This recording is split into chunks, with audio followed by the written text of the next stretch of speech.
doing it. You supposed to be happy you sitting there with Kid L. Why you mad?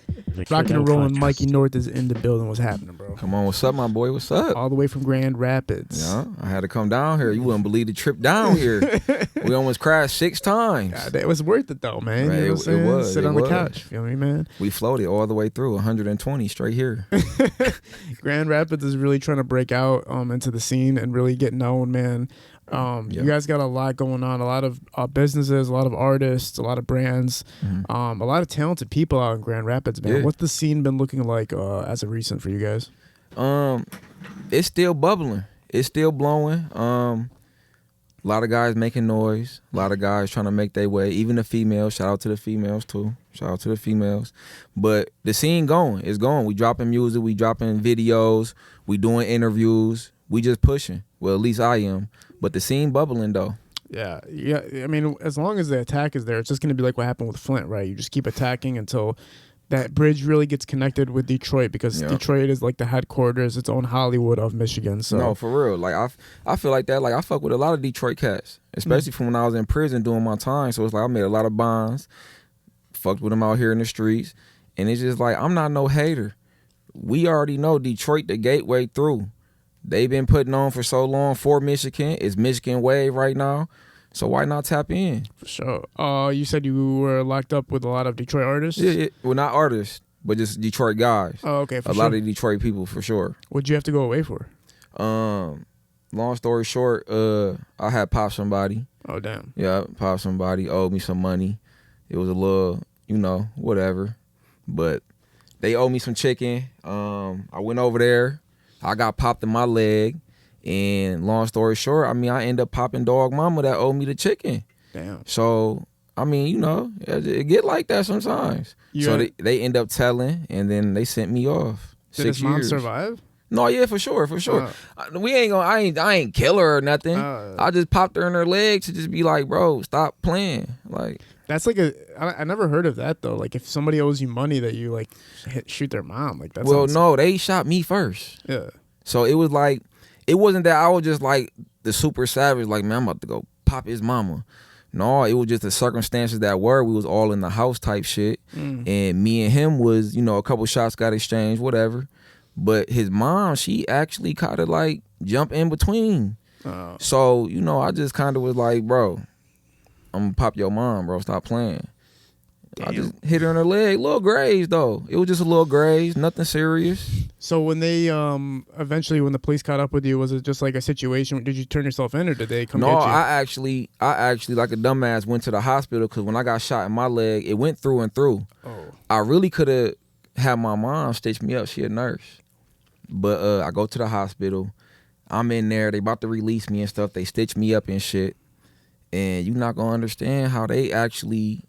The dude mom, they scrolling her past on the gurney, and she just happened to look over and see me and was like, that's dog right there. Oh my goodness. And it was just downhill from there. Yeah, so she snitched you out pretty much. But what's so crazy is she wasn't really tripping in the beginning when I popped her in the first place. She wasn't really, I don't know if she was in shock or something, but it was just like a graze. But she wasn't really tripping though. When when they first offered you sentencing, did they give you a plea deal or did you take a plea or did you my first offer was like, I want to say like 13 years or something like that. Damn. Just due to like past history as far as just being out in the streets as a young and shit. But at the time I'm 21, 22 when this is going on. So I was like, nope, I had a paid lawyer obviously. Don't do nothing if you ain't got the paid lawyer. But she working, talking and shit, and the first offer 13, I denied that. They kept adjourning. Obviously, they didn't have their ducks in a row, but they had enough to figure something. But by the last time they adjourned, we got it down to 6 years all the way. 2 flat for the gun, 4 for the shooting. Yeah.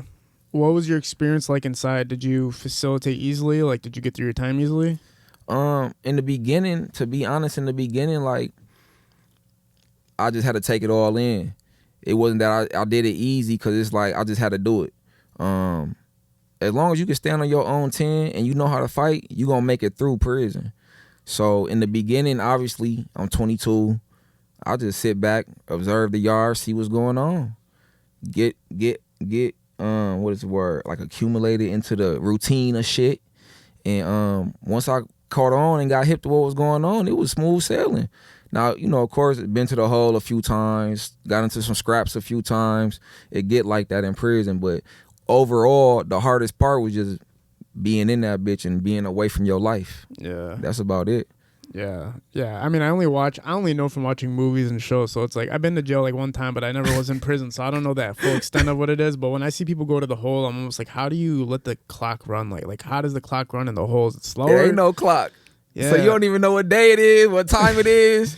You barely, depending on what prison you at, you really don't got a window to the outside. So you don't even know if it's daytime, nighttime. You count the time by the meals. Damn. They bring breakfast around probably like 5 in the morning, sometimes 4 or 5 in the morning. Then you got lunch around like 10, 11, depending on how they feeling. And then dinner at 4. You done. No more eating till the next day. Whew. So you in there thugging. What was life like growing up in, were you born in Grand Rapids? Born and raised in Grand Rapids on the north side, original north nigga.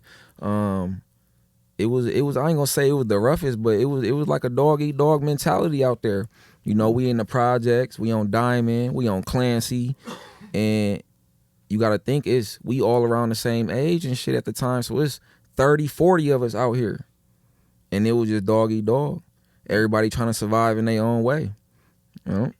So when did you realize like you have to become a street entrepreneur, where it's like, okay, you have to stay independent and figure out how to make a living for yourself?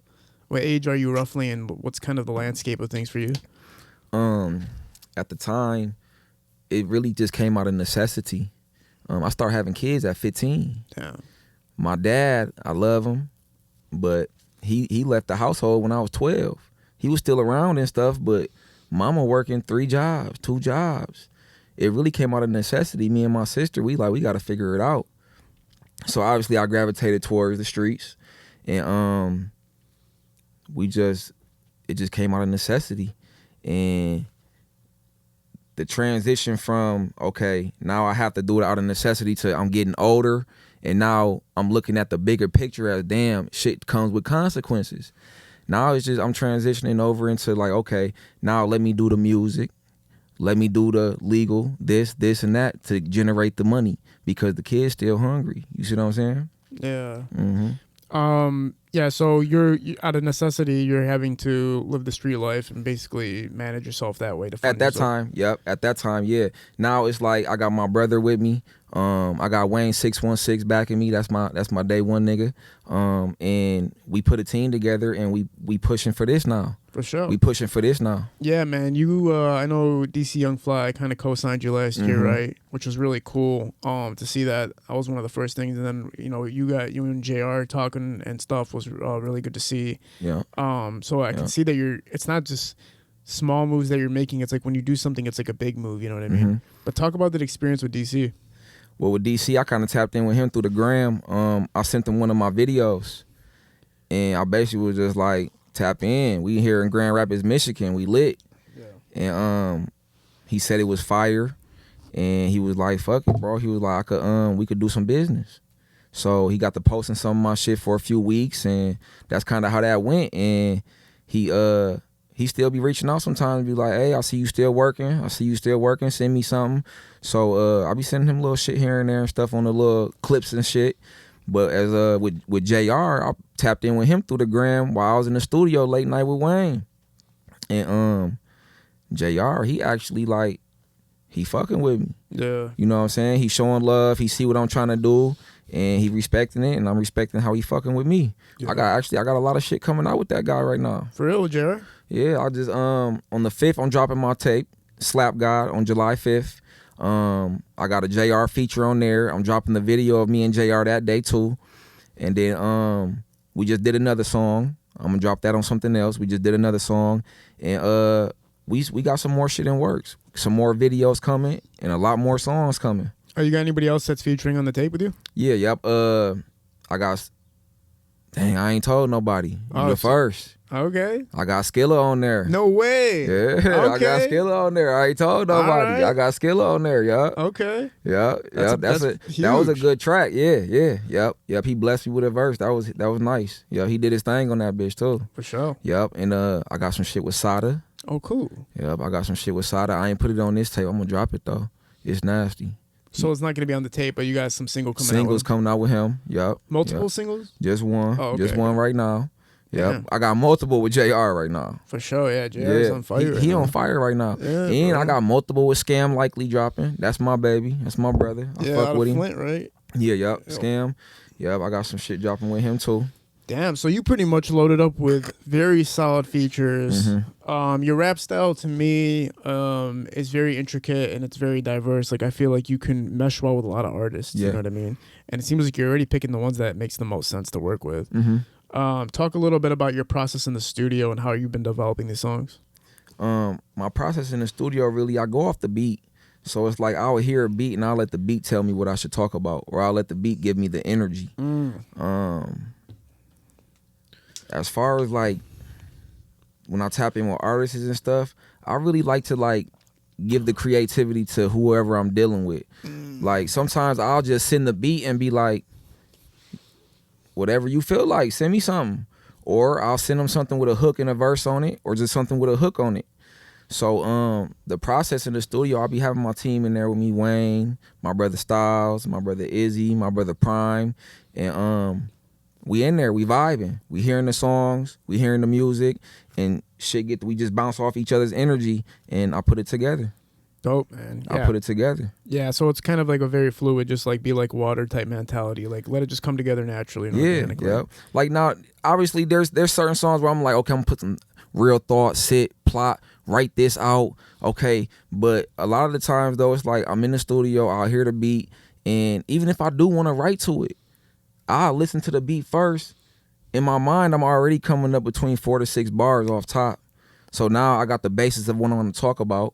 So now later I can come back, double back, and redo it then. Dope. Very dope. Have you been able to manage yourself, like your personal life with the artistry very well? Like is it easy to manage relationships and your life and music all together at the same time? Like personal relationships? Yeah. I mean, to tell you the truth, like it be back and forth really. Damn. It really be back and forth. Like my kids understand. They fucking with it. You know what I'm saying? I'll say this. The personal relationships that matter for real, they see what I'm trying to do. Yeah. They see the vision, so it ain't too hard. Yeah. It ain't too hard. It's hard when somebody that's close to you doesn't see the vision though, right? Or like if it just, for whatever reason, becomes difficult for them to see the vision. Yeah, that's the worst, because then it's like you look at them like, damn, like you been hating on me for like ever, my nigga. Like, you know what I'm saying? Like you start getting them thoughts like, damn, you actually been hating on me. Because if you don't see the vision or you don't want to support the vision, then why are you even in my face smiling? Yeah. You know? People are around and they really don't believe in what the hell you're doing at all until they see like some type of work or some type of effort. I had that for the longest time. People were like, what the fuck are you doing? What the fuck are you doing? And then once things popped off, they're like, oh yeah, you feel me? I seen you the whole time. Like, oh, no, you didn't. No, you did. Yeah. No, I see you be talking your shit on there. Yeah, I'm popping. Yeah, y'all ain't believe me in the beginning, I'm popping. I see you. Well, you're going to get to a point, you're going to feel as an artist eventually where like the bigger you get, the more people that doubted you are going to say that they were always there for you and they never were. And it's like the craziest concept in the world. I'll like read DMs to this day where people be like, yeah, bro, remember when this and this and this? I'm like, why are you just making stuff up, bro? like I actually don't remember that. Yeah, you were never supportive of anything with the hell we got going on. You know? So it's like you gotta be able to watch the people's they body language. That's one thing prison taught me. Prison taught me how to like read a person's energy and their body language immediately. Yeah. Immediately.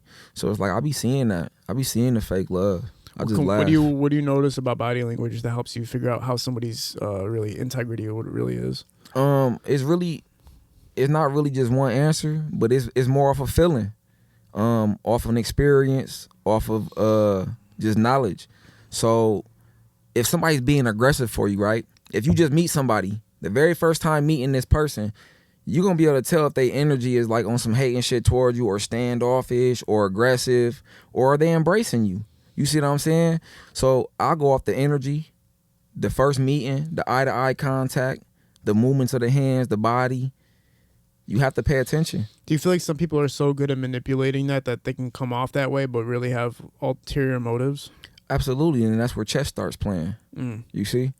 Now, it's people out there that could have a face on and play the role, but deep down inside, you can see that snake in them. You can sneak. That's where the chess come in play at, because it's still gonna be certain. A snake always gonna be a snake, no matter how you disguise it. You see what I'm saying? No matter how you disguise a snake, gonna be a snake. It's just for you to find it. And for me, off just experience in prison and seeing a whole bunch of different scenarios play out, like just random scenarios that you would never think, I look for that. Yeah. So now I see it. Yeah. Yeah, you have more of an awareness towards everything that's happening around you, right? Yeah, a heightened awareness. Yeah, that's very fucking important. As far as considering yourself as one of the representatives for the Grand Rapids music scene, how do you guys find a relation between Detroit and what's going on in the Detroit music scene right now? Is there relatability? Like, can we relate to Detroit? Yeah. Absolutely. We get money in Grand Rapids. Like, we getting money. Detroit not the only place getting money. Detroit not the only place with bad bitches. They not the only place with niggas wearing chains and fully blowns or hot music. You see what I'm saying? It's just they've been doing it so long, and hats off to y'all. Y'all for sure been doing that. I'm not no hater, but y'all not the only ones. And we relate to everything. Everything they talk about we relate to. You know what I'm saying? So it's very easy for me to even tap in with anybody in Detroit. I feel like, because it's not like I'm tapping in with an alien and can't speak your language. You know what I'm saying? We real street niggas just like them. Yeah. So it's easy. For people that have been watching, you rise as an artist, what are some things people reach out to you and say to you just when they tap in with you and communicate with you? Like just on a random shit? Yeah. Like if it's some people that I know and shit, they be like, oh, I'm so proud of you, Mikey. You know what I'm saying? You still been doing this. And really, a lot of it be genuine because, like I said, I did 6 years. So I lost a lot of my life or a lot of opportunity to even pursue this dream. You see what I'm saying? So for me to actually be doing it, and like you said, I like to come correct. So every feature I get has to be the right one, or at least a big enough one to make enough noise. Yeah. So every time they tap in, it's either I'm proud of you or I see you, I'm happy for you. Now, if it's a random person, they always trying to be sending me beats. Let me send you beats. Jump on this beat. And then, man, look, one dude, he send me the beats. I get the beat. The beat actually like slight fire. I'm like, it ain't grease, but it's fire. You feel me? I want to do something with it. So I tell the nigga like, yeah, I'm about to, I'm like, yeah, I like this beat right here. I'm going to do something on this. He try to charge me like $300. Yeah. I'm like, bro, I ain't come looking for you. You offered to send me beats. I thought it was love. Yeah. So it just be weird shit like that. Yeah, right. That strategy of people reaching out but then trying to charge you is crazy. Yep. That shit's always crazy. Like when somebody reaches out to you to do work with you and then you tell them a price and then they freak out like, I'm not paying you. It's like, why'd you reach out? Like, I don't understand. Why'd you even reach out then? Why'd you hit us up then? I don't understand the concept here. Like, would you think things were free in the world? Like, I don't know. I don't know when artists are going to realize that everything you do is an attempt to take your product and market it. Yeah, no, and that costs money. Marketing costs money because if the people that are marketing it aren't getting paid, then they won't be available to market it in the first place. People build these platforms because they are becoming an exposure-based platform. Yep. And in order for them to do that, they have to get paid, or else they're just doing it for free and then they go out of business. And then they wasting their time. Yeah, it's like, what are we doing? Yeah. You got to learn how to collab. It makes sense for both sides. Yeah. That's all it really is. Yeah, collaborations is a way to work around that, right? If the collaboration makes sense and both parties work together, they figure it out. But like sometimes people will reach out, it's like they're on the like they're just started and they're like trying to jump to the front. It's like, yo, we don't know what you're capable of yet. So in order to not waste our time and your time, of course a fee is going to be involved. We don't know what's going on yet. Yeah. But even then, bro, like sometimes even people who are successful have to pay a lot of... Bro, you got to support the hustle. You got to support the business. How can you expect anybody to pay you for a feature if you are an artist, but you can't even support what they got going on? Facts. You see what I'm saying?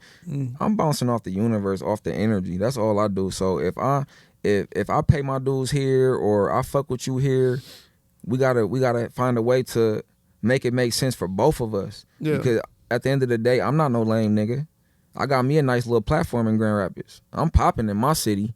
So, but that's not the end goal though. So it's like I reach out, I collab, And in return, I just expect the same respect, the same real. Yeah, for sure. In the beginning, of course, everything always is like a mutual, like, I respect you, therefore we're gonna work together. And if money's involved, or some type of transactions involved, that's fine. And then in the future, that always opens more doors for, like, one day you see somebody on stage and I might be like, yo, pull up, come on, let's go, and not even think about there is no money involved. Like, we already work together, we already know each other. Like, fuck all that other shit. Let's just get this going.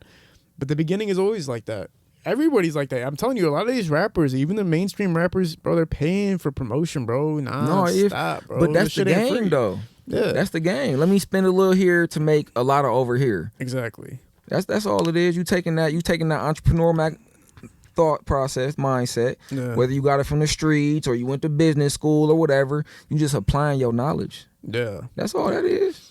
How has it been as far as maintaining a family life with music? Now, you said that some people are supportive and some people understand and some people don't. Mm-hmm. Are you finding it easy? Like, are you finding it easy to prove the dream these days? Or are you finding it easier for people to believe in you because of the progress? What's so crazy is, as of late, like, a lot of more people been believing in what I got going on, giving me my props and stuff. As far as my family go, my kids love me to death, so they already think I'm famous and rich and all that. Yeah, damn. So it's like, you gotta buy a lot of toys now. Man, what toys? No, think Fortnite V-Bucks, Call of Duty bundles.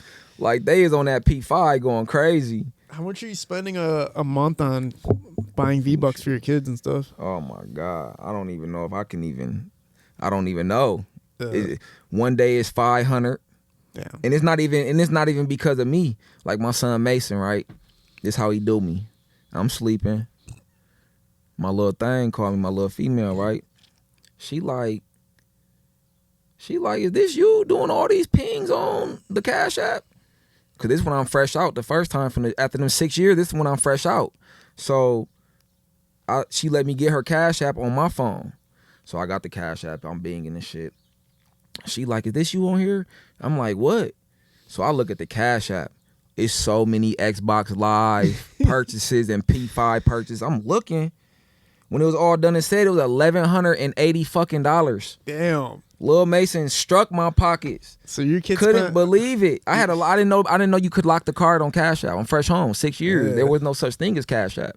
I ain't know nothing about this. Struck. Oh, them little. Oh yeah, they cooked me. So your kids spent $1,180 on playing video games? No, Xbox Live. Yeah. They got V-Bucks, Robux, Dragon Ball Z packages, bundle packages, games, Call of Duty bundles. Like, do they understand what money is? Like, do kids understand what money is? Like, do they get the concept of it? Or, like, they can't.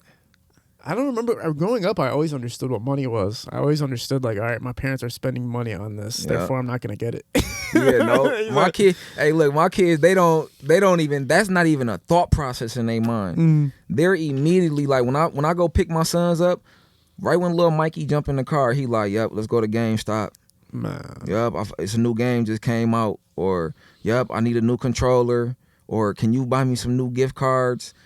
The thought process of money and me having to spend it, that don't even go into their thought process. They just like, yep, dad about to pull up, he about to cash out, we about to ball and go back home. Like, no. I feel like, you remember how they make Scared Straight for kids? They need to make like a Scared Straight job version, like where a kid has to go work a job at McDonald's and shit like that. Oh my God. 12, 13 years old, just like run it through. Some of them might like it though. They gonna be like, we eat all the fries, all the Big Macs. They gonna get fat as hell off McDonald's. Once you scrub one toilet, you're done working. You're like, oh, what the? I'm not okay. Now I understand what my dad's doing out here. Like, he's working. I'm not gonna go around fucking up his money. Yeah. Once you work a job, you know, like you start understanding the value of money and shit like that. I think kids, like, when they have like any type of sense of security when it comes to finances, they starve less. They start thinking like, all right, I don't gotta work as hard because my dad's got it or my mom's got it. Yeah. And I see I be getting that out of my kids' mind though. Yeah. Like, I cash out on the kids. Like, anybody know you, they'll tell you I'm heavy with the kids in my life. Cash them out, love it. But I also, like, I teach them financial literacy. I teach them how to manage their money. They got to save a certain amount of money. So, like, say I give my son $200. I'd be like, here's $200. You could spend $150. You got to put that other $50 up, and you got to save it for at least a month. So I'll do shit like that, and they actually start saving. Like, my son, like little Mikey, he 11 years old and he got like 2,500, 2,600 saved up off just 20s and 50s. And he's doing better than most adults. adults. In his little wallet. You know what I'm saying? he got his little Demon Slayer wallet, and he got like a little over 2 bands in there. God damn. I think Nick's gonna fix your microphone real quick. Okay.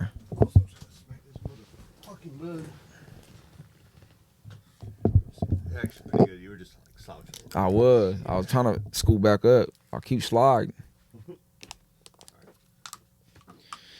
Yeah, that's crazy. Yeah, managing family and really hustling and trying to make it happen is like it's the hardest part of it is the beginning, right? Yeah. But it eventually flourishes. It's just that groundwork. Yeah. That putting that groundwork in.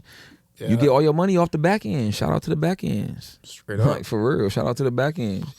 It really is about just the process, right? And being super organized, like you said, just being super organized. If you understand how to teach your kids how to be organized, that means you have an immense ability to organize yourself. Yeah. I have to. Cause see, money easy to get. I think everybody can get money. Money it's so easy to get money. But once you get it, what are you doing with it? Can you manage it? Can you invest it the right way? Facts. Can you take this $100 and make it to 1,000? Cause I can. Why can't you? You see what I'm saying? So it's all about the management of it, though. The management. Yeah. That's what it comes down to. Facts, bro. That's a huge lesson in life. I remember I used to have accounts, like I used to have, subscriptions, just all these subscriptions. So it's like when I was making money at a certain point, I was making a lot of money at one time in my life.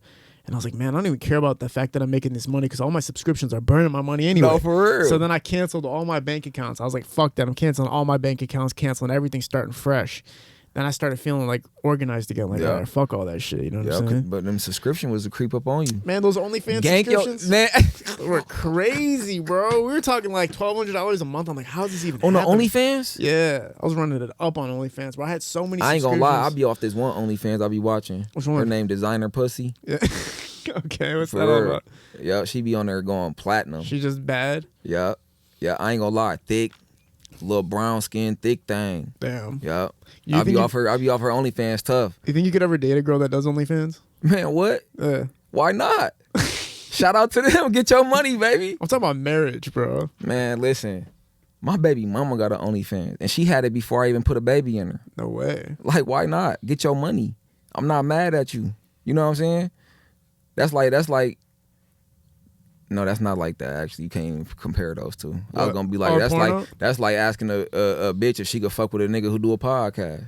But you can't even compare those two. No. Because the world's seeing your girl naked. It's like that's only supposed to be for my eyes, and all of a sudden the world. But it all goes to your security of manhood. Like, shout out to the OnlyFans. Like, what if I had an OnlyFans? Could my bitch be mad at me? Yeah. Why would she be mad at me? I'm on here going platinum. We getting fired. Think about this. If your OnlyFans and your girl OnlyFans going crazy, right? Just on a small end though, like on the basic small end, that's $5,000 to $10,000 maybe a month or every 2 months. Yeah. That's free money. Man, they be on there, bro. Kid. What? They be on that OnlyFans talking crazy when it comes. Like, they'll ask my baby mama for the wildest shit, bro. Like, I'll send you $500 if you do this. And it'd be like the weirdest shit. And I'm just like one time, right? I don't want to get too explicit, but this old dude, he asked my BM, he like, I'll send you $750 right now if you can have somebody piss on you. Fire. Send me the video. I'm over there drinking water like what? Like, can we go right now? $750 and all I gotta do is piss on you? Oh my God. She wasn't with it though. She like, dude, that's weird as hell, but it be niggas on there like that. OnlyFans bring that money. That's pretty wild. $1,200 you was spending on OnlyFans a month? Yeah, easily. You the man. You gotta get on Designer Pussy. There was this dude that used to do massage. He used to hire ladies to do massages at his house, like those portable massage ladies. And then he would just convince them all to fuck somehow. Like, they weren't there to fuck. Like, he keeps, like, for like an hour straight. He's just like, come on, I'll give you extra money. They're always like, nah. Then he'd flash out like 5 racks and they'd be like, all right, hurry up. And I'm like, damn, like, he's crazy. What the fuck? I'm telling you, the little brips will do anything for the money. No cap. That's all the little brips do. They like, yup, you flash enough money. That's all it is. Every little brip got a price. Yeah. Every little brip got a price. For real. Damn, man. Back into the tricking days. Is there anything you want to talk about before we close up? Really, y'all gotta tune in. Tune in. I'm popping. I'm that nigga in my city. My name Mikey North. I'm from the North Side. I'm from Grand Rapids. And July 5th, the Slap Guy, it comes out. My project. I'm heavy. I'm dropping shit. Tap in. Tune in the kid. For sure. I appreciate you being a part of this, man, representing for Grand Rapids, man. This was a funny-ass talk. I already know how many clips are about to go viral off this motherfucker. We got too many viral clips out this bitch. But we're at Parallel Sound Studio, High Level Visual Shooting Productions. We're out. Peace. Yep.